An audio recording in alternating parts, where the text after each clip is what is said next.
Buenas noches. Bienvenidos a Mesa de Redacción. Mario Conde lleva ya aproximadamente 9 horas en la cárcel. Hace 2 meses y 20 días empezaba la caída en picado de un banquero atípico, de un hombre que logró acumular un enorme poder y una enorme fortuna en un tiempo récord. Porque entonces se iniciaba una serie de comparecencias parlamentarias en las que ustedes lo recordarán probablemente, el expresidente de Banesto iba a tener una actuación particularmente desafortunada. Y precisamente entonces, hace 2 meses y 20 días, nosotros teníamos la oportunidad de hacer una entrevista excepcional a Mario Conde. Lográbamos enfrentarle con algunos de sus más feroces críticos, como Ernesto Ekaizer, autor del libro Banqueros de Rapiña, o como los también periodistas Antonio Herrero, Luis Herrero, Raúl Heras y Nicholas Bray, este último corresponsal bancario europeo de The Wall Street Journal.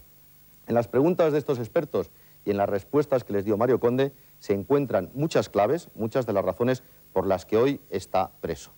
Ahí, tras esa mesa en la que Conde se sentaba hace 2 meses y 20 días, empezaba la larga marcha hacia la prisión de Alcalá Meco, de quien ha sido uno de los hombres más poderosos de España. Vamos allá. ¿Quién quiere abrir el fuego? ¿Quién es el primero? Yo tengo una curiosidad mínima personal, que es ¿por qué se está sometiendo Mario Conde a esta especie de peregrinar por todos los medios de comunicación, donde en todos le están dando guantazos? Y entonces él tenía sus críticos anteriores a la intervención. Y ahora los críticos que le han surgido, algunos de los que eran sus amigos, eso que él llamaba una parte del sistema, que parece que le han abandonado en buena parte y que ahora están empezando también a atizarle o encontrarle lados críticos que mientras les era útil no le habían encontrado. ¿Qué es lo que le lleva humanamente a estar danzando, en algunos casos de una manera, a mi juicio, casi esperpéntica o ridícula, por todos los medios de comunicación para que todo el mundo le tenga como una especie de muñeco de pim pam pum? Hombre, ahí hay muchos juicios de valor, ¿no, señor Herrero? Yo no sé si es esperpéntico, si es ridículo. Algunas personas me dicen que no es así, algunas personas me dicen que están las cosas saliendo bien. ¿Qué es lo que me ha llevado? Pues yo lo he dicho, me parece incluso que se lo dije a usted, ¿no? El deseo profundo, que lo he sentido, de que se conozca la verdad de lo que sucedió, ¿no? O por lo menos mi verdad, ¿no? Durante mucho tiempo yo he estado callado, he mantenido un silencio respetuoso y sobre todo este verano, meditándolo muy profundamente, llegué a la conclusión de que mi versión tenía que oírse, ¿no? Si es verdad o no es verdad lo que yo diga, si es esperpéntico o no lo es, o a algunos les parece mejor o les parece peor, eso con el tiempo se verá.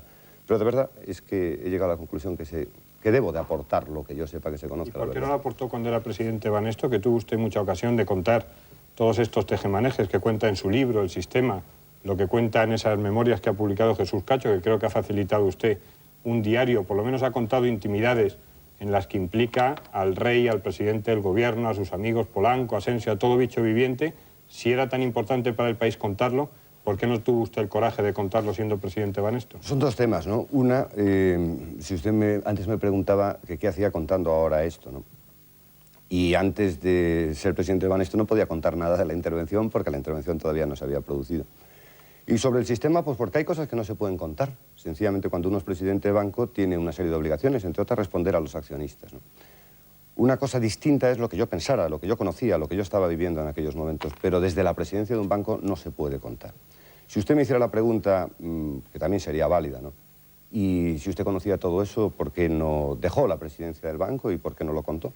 Esa sería una pregunta razonable y la respuesta, que es verdad a esa pregunta, la respuesta sincera sería, me lo pensé mucho. Incluso hay algunas personas íntimas, amigas mías, que le podrían decir a usted que es verdad, que en algún momento, concretamente un día paseando y saliendo por un pasillo, le dije, moralmente me es difícil continuar. Pero luego vino la ampliación de capital y los señores de JP Morgan firmaron un protocolo en el que me exigieron mi permanencia en el banco durante 5 años. Y por tanto tuve que elegir. ¿Era bueno o malo para mi banco, para mis accionistas, la ampliación de capital? Obviamente a mí me parecía que era muy bueno, ¿no? Y por tanto tuve que aceptar eso. En cuanto a lo del libro del señor Cacho, le voy a decir una cosa, señor Herrero, no voy a hablar de él. Sencillamente no voy a hablar de él. Yo creo que aquí cada uno tiene que ser responsable de las cosas que pone en blanco o negro sobre blanco. Yo soy responsable de mi libro. Yo he contado lo que cuento en mi libro y no soy responsable del libro de nadie. Pero ha ido Mario ahí, en el libro de Jesús Cacho, ya que hacemos referencia a tantos libros, y perdón por extenderme en esta primera intervención, hay fechas, datos, reuniones que solamente usted o la otra parte pueden haber contado. Y por la razón que sea, pues usted ha querido contarlas, pues por ejemplo, una visita del rey de la familia real en pleno a su yate Alejandra. Me imagino que no tendrá ningún marinero indiscreto para contar esas cosas a Jesús Cacho. Y entonces ahí tiene que haber alguna intención o de venganza o de demostrar que usted tenía muy buena relación con el rey o que tenía acceso a todos los estamentos del Estado. Y luego otra pregunta a la respuesta que usted me hacía. Si tanto rechazo moral le producía todo aquello y las cosas que se hacían, y reuniones que no tienen nada que ver con la intervención o conversaciones, porque ustedes estaban en un enredo que no era solo el banco o cuestiones económicas. Usted ahora habla mucho y le gusta hablar de la intervención y de la instrumentación política de la intervención, y probablemente en esa parte tiene toda la razón, pero es que usted estaba en todos los enredos que no tienen nada que ver con la intervención y que eran desde intentar descalificar a la oposición existente en España, intentar descalificar a algunos miembros del gobierno, a mí me gustará más o menos Felipe González, pero la ha elegido el pueblo. Me gustará más o menos Aznar, pero tiene 8 millones de votos. Y ustedes estaban ahí un grupito de amigotes, empresarios, con cierto poder en España, que se reunían y que estaban dispuestos a poner y a quitar presidentes. Y cuando uno de esos quitados es usted, es cuando se enfada y saca las cosas a la palestra. Si usted es parte del sistema que denuncia, ¿de qué se queja ahora? Ha dicho muchísimas cosas seguidas, señor Herrero, tantas que hay que ir por partes, ¿no? Vamos a empezar por el final. Mire, nunca jamás he pretendido tener ningún tipo de intención de que se supieran o se dejaran de saber mis relaciones con la corona. Sencillamente no he hablado de ellas. Sencillamente no he hablado de ellas. En ningún caso, por respeto a la corona, porque yo creo que la institución monárquica, en mi opinión, es fundamental en este país y en este momento, ¿no? Que éramos un grupito de amigotes que nos reuníamos para quitar y poner a presidentes o no presidentes, yo no soy consciente de eso. En mi vida me he dedicado, entre otras cosas, porque sencillamente no podría hacerlo, ni a poner a un presidente, ni a poner a un ministro, ni a quitar, ni a descalificar a nadie, absolutamente a descalificar a nadie. Yo quisiera que en mis intervenciones públicas me dijera usted en cuándo, en qué ocasión, con motivo de qué me he dedicado a descalificar. Es que no es mi técnica. Mi técnica no es descalificar. Dice usted que yo estaba en todos los enredos y le agradezco que diga que en cuanto a la intervención sí que tiene motivos políticos. Me dice probablemente en eso tiene usted toda la razón. Yo se lo agradezco. Yo creo que es así. Yo creo que había razones. Había una situación problemática en Banesto, pero que la respuesta que se da por parte del Banco de España es una respuesta en la que no me queda más remedio que creer que hay connotaciones políticas.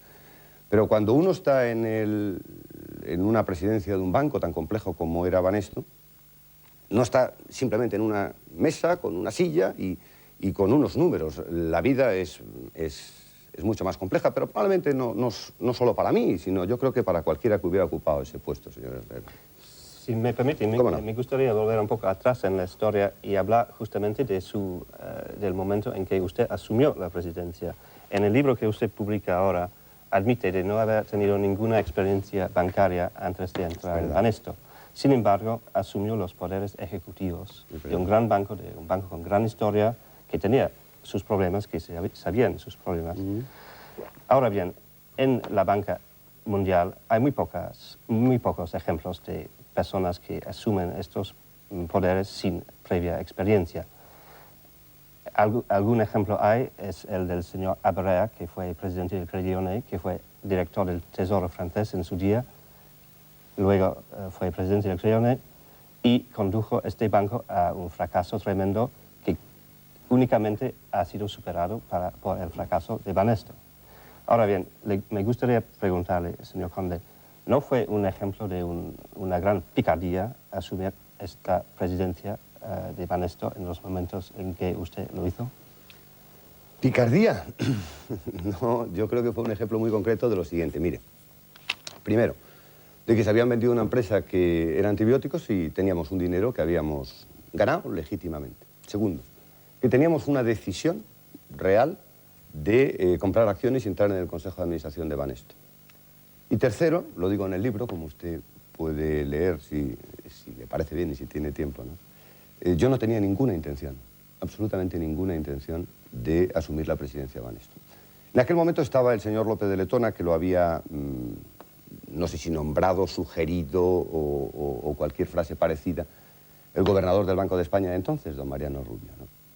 Y cuando nosotros fuimos a ver al señor gobernador a su despacho para decirle que queríamos comprar acciones de Banesto, nos dijo que no le parecía bien. Que no le parecía bien que esperáramos al 16 de diciembre a que fuera presidente el señor López de Letona. Pues yo le dije, mira, lo siento mucho, pero no veo ninguna razón para esperar, ¿no? Compramos y el Consejo de Administración nos nombró vicepresidentes. Yo no tenía ninguna intención de ser presidente de Banesto. ¿Cómo surge? Como consecuencia de una OPA que presenta en aquella época el Banco de Bilbao, que yo personalmente creo que esa OPA fue una especie de respuesta también de las mismas características que la intervención. Porque fíjese que antes de que nosotros compráramos acciones de Banesto, no hablaba nadie en aquel momento de la necesidad de fusiones para hacer la competencia en el entorno europeo ni nada parecido. Nada más llegar nosotros... Esto no es verdad. El Banco de Vizcaya ya había hecho un estudio hablando justamente de fusiones. Fíjese, yo lo sé tanto, tanto, como que recuerdo una conversación que tuve con Pedro de Toledo, que yo tenía muy buena relación con él. Y me dijo, yo no sé qué pasa, pero ahora no sé quién está metiendo aquí la sensación de las fusiones. Me lo dijo a mí, Pedro Toledo. Yo tenía una buena conversación con él. Bueno, y sigamos, si le parece, ¿no?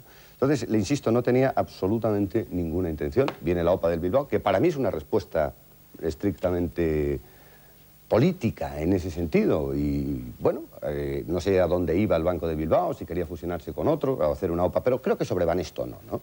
Y da la casualidad de que nada más llegar nosotros, a los pocos meses se plantea. Por tanto, no hay ninguna decisión muy pensada.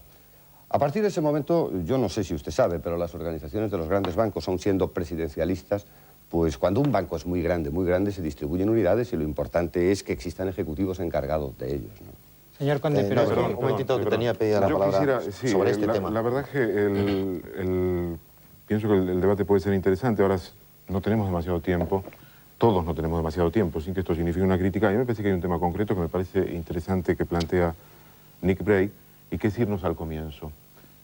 ¿Pero para qué? Señor Conde, usted dijo, y creo que una representante de Morgan, Violet Harper, después de la ampliación de capital, de la macroampliación de 1993, que la verdad, cuando ustedes llegaron al banco, Banesto estaba quebrado, en quiebra técnica, para utilizar una expresión literal que utilizó Violet Harper, y luego usted también, creo que en el mes de agosto, en una entrevista que se le hizo, muy amplia, dijo que cuando usted llegó a Banesto, el banco estaba en muy mala situación y estaba, lo que se dice técnicamente quebrado, es decir, con unas necesidades de dotaciones y unas insuficiencias muy importantes.